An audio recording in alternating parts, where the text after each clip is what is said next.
네, 김민철 의원입니다. 장관님이야 공직자 여러분들 그 종합감사까지 고생 많으셨습니다. 그 장관님께 이렇게 질의하겠습니다. 먼저 그 화면을 보고 이렇게 질의를 하도록 하겠습니다.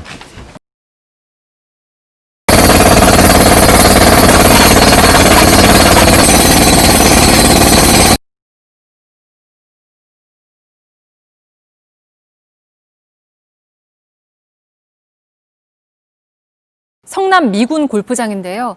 저희가 입수한 이곳의 환경조사 보고서를 분석해보니 비소를 비롯한 다량의 발암물질이 기준치를 크게 넘어섰습니다. 춘천 옛 캠프 페이지에서 오염된 토양이 발견되면서 당시 환경정화의 주체였던 국방부가 책임져야 한다는 여론이 커지고 있습니다. 서울 용산 미군기지 주변에서 기준치의 수백 배에 달하는 오염물질이 또 검출됐습니다. 반환된 주한미군기지의 환경오염이 참 심각합니다. JTBC가 반환된 의정부 기지에 가봤더니 땅을 파면 기름이 흘러나와서 유전이 떠오를 정도였습니다. 실제로 불이 붙기도 했습니다. 10년간 정화를 했다면서 민간에 판 땅입니다. 공사장 한켠 무릉덩이엔 기름이 떠다닙니다.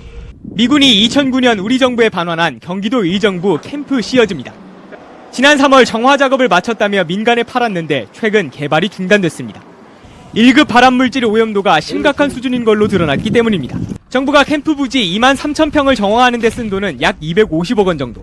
그럼에도 전문가들은 전체 면적 중 최소 40% 정도가 여전히 오염돼 있다고 보고 있습니다. 우리 정부 내에서도 서로 책임을 떠넘기고 있습니다.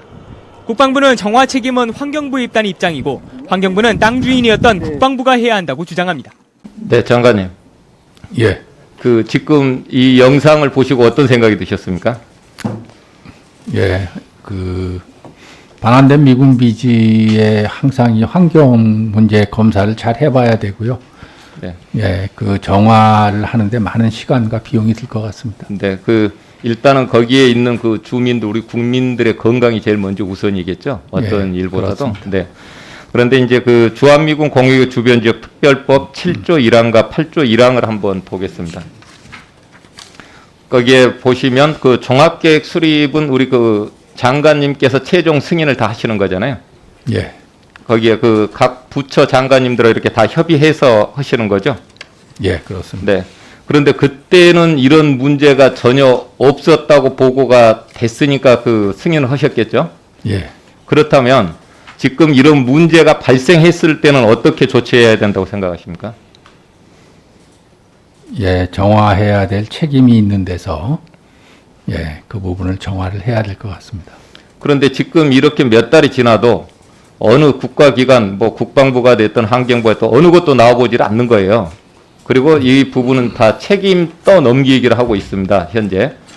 그래서 이제 이 부분이 유독 어디 몇 군데뿐만이 아니고 제가 이제 쭉 조사를 해 보니까 그 환경부에서 이제 이렇게 반환 대상이 몇 곳이냐, 그게 80곳이랍니다. 그 중에 58곳이 반환을 받았고 29곳이 이미 오염돼 있다는 겁니다. 그럼 뭐 거기까지 알고 있는데 국가기관에서는 어느 곳도 지금 뭐 특별히 직접 나서서 처리하고 있는 게 안 보이는 것 같아요. 그런데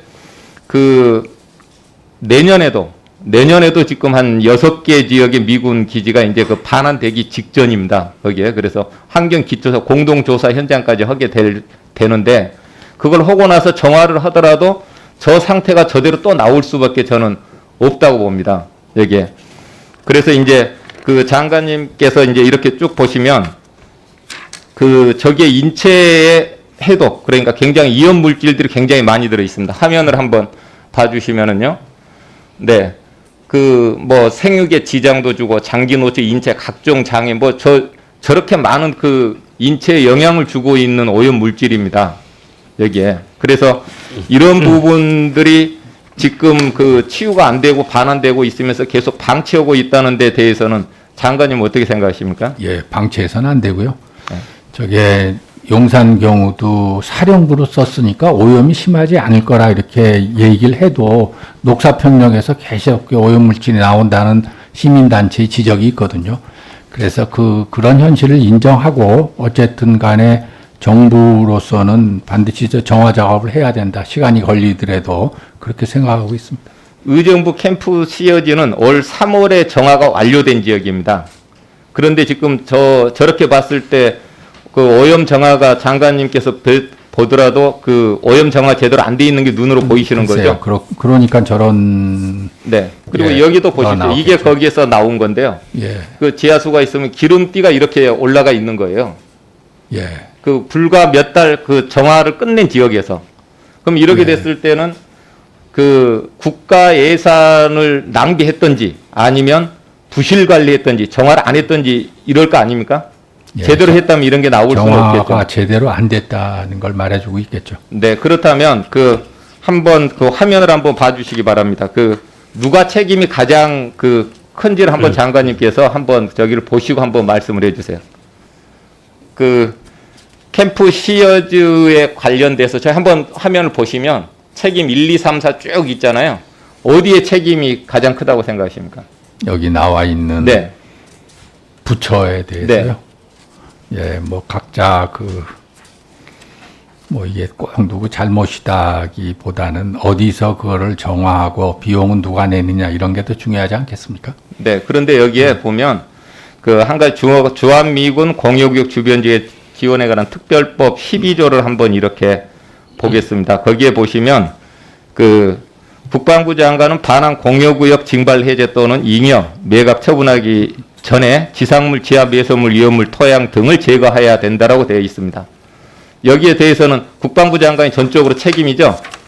제거할 책임이 네. 있다. 그런데 그 예. 환경보전법에는 그 안반이라고 하는 부분은 들어가 있지 않답니다. 그래서 그 사이에 있는 부분은 누구도 처리를 안 하는 거예요. 주인이 없는 거예요. 그러다 보니까 계속 이 상태가 나오는데 그 장관님께서 발전종합 계획을 세우실 때 정밀 검사를 통해서 완벽하다고 했을 때만 그 허가를 승인을 해주는 그런 제도 장치가 저는 필요하다고 생각하는데 장관님 어떻게 생각하십니까? 예, 오염 토양이 정화가 됐다는 전제하에 계획을 세워서 시행하지 않겠습니까? 근데 안 되는 것을 처벌하는 기관이 없어서 그렇다고 봅니다.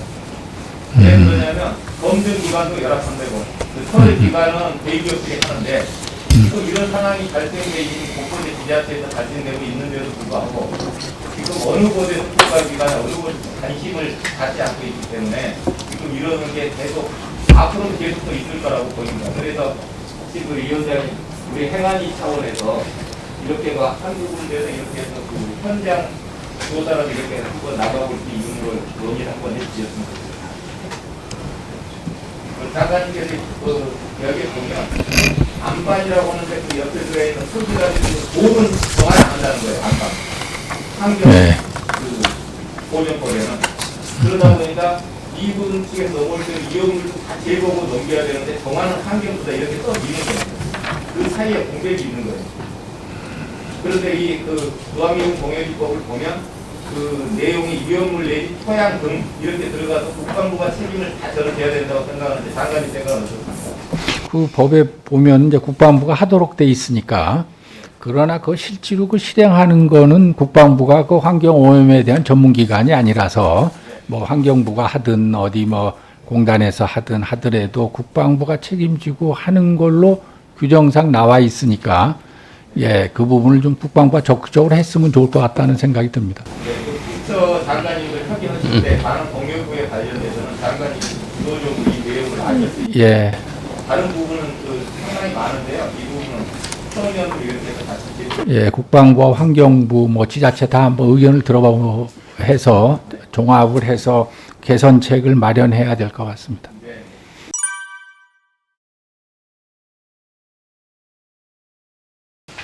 네, 김민철 의원입니다. 그 장관님, 그 다른 게 아니고 경기 북도 설치 관련돼서 이렇게 한 가지만 여쭙고자 합니다. 그 이제 그 경기 북도 설치는 경기 북부 주민들의 이제 요구가 많이 있는 아시죠? 많이 있는. 예, 알고 있습니다. 그래서 그 단지 이제 뭐 경기도 내에서 불균형이 이루어지고 생활권, 경제권이 잘 다르기 때문에 이제 그런 요구가 이루어집니다. 그 요구가 있는 겁니다. 그래서 지금 그 옆에 앉아 있는 우리 그 선거관리위원장님, 소방청장님, 경찰청장님, 이 그 각 기관, 경기 북부 지역에 있는 기관도 지금 차별을 받고 있는 겁니다. 다른 데 대해서. 그래서 이 부분은 그 경기 북부 지역의 기관장들이라도 차별받지 않도록 이렇게 그 장관님께 한번 이렇게 검토를 해 주시고요.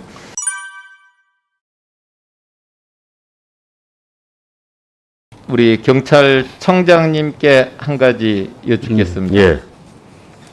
그 이제 노인 교통안전 대책에 이렇게 보니까 그 2019년도에 쭉 보니까 그 사망 그 교통 건수가 47,200건이 되더라고요. 그 중에 그 노인 사망자가 상당히 많습니다. 거기 알고 계신가요? 예. 노인 사망자가 이렇게 많은데 그 왜 이렇게 노인 사망자가 많습니까? 보행자 통행 중에서. 주로 노인분들의 사망사고 큰 요인이 보행 중에 발생하는 사고가 상당히 많이 있고, 그 부분을 저희들이 보행자 예방 그리고 안전시설 교육 상당히 좀 노력을 하고 있지만은 네.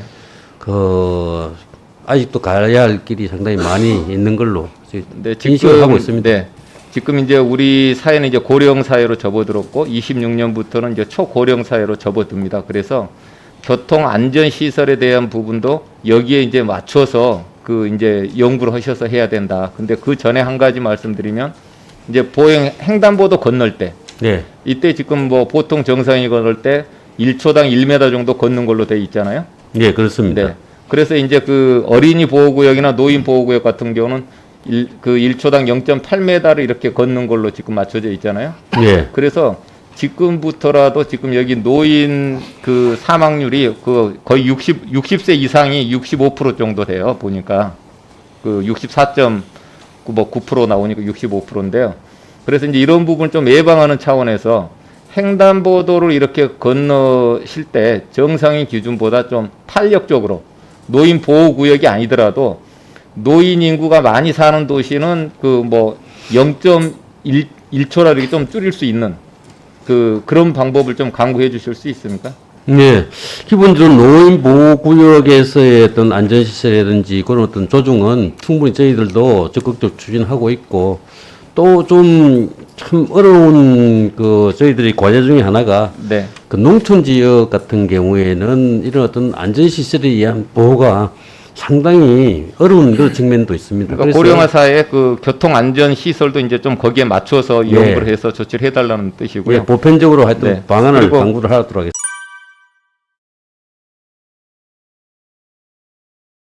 제주도하고 울산에는 그 국과수가 2초간 부검이가 있습니까? 공식적으로 없는 걸로 알고 있습니다. 없죠. 그래서 예. 그 울산하고 그 제주만 민간 부검이를 그 이렇게 이용하고 있죠. 예. 네. 그 장관님, 왜 그 울산하고 제주만 그 국과수 부검이가 없는 겁니까? 예, 한번 파악해 보겠습니다. 지금 보니까 그 법의관 수가 정원이 53명인데 지금 현재 33명으로 돼 있는 것 같아요. 그리고 아직도 그 정원에 20명을 못 채우고 있습니다. 그래서 예, 그 좀 그 정원을 채워서 제주하고 그 울산, 왜 그러냐면 그런 문제 민간 부검에 맡겼을 때에 그 이제 신뢰도라든지 이런 부분들이 그분들이 못 한다는 게 아니고 이제 그 이런 부분에서 좀 문제가 생겼을 때 애매한 경우가 나와서 그렇습니다. 울산청에서 그런 경우가 나왔고요. 민간 부검에는 자살, 예를 들면 그 국과수에 다시 의뢰니까 알 수 없음 이렇게 이제 혼선이 오니까 그 부분을 조금 그 법의관을 좀 이렇게 많이 확보를 해서 해주셨으면 좋겠고요.